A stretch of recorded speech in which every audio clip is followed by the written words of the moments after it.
Circa 300 gli ingegneri che si sono riuniti alla Scuola Grande di San Rocco per il convegno celebrativo del centenario dell'Ordine degli Ingegneri della Città Metropolitana di Venezia, in occasione proprio dei 100 anni dalla sua fondazione.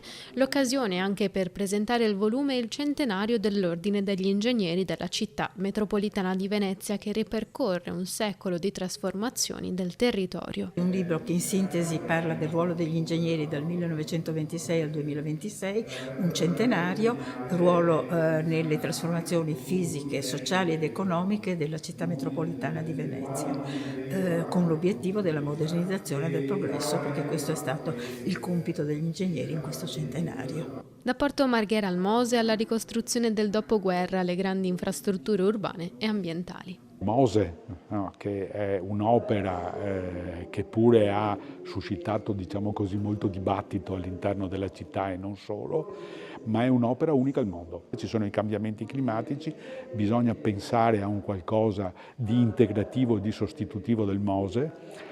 Questo lo possono fare gli ingegneri naturalmente insieme con le altre professioni, con le altre competenze e gli altri saperi che devono collaborare per far sì che la città di Venezia continui a vivere.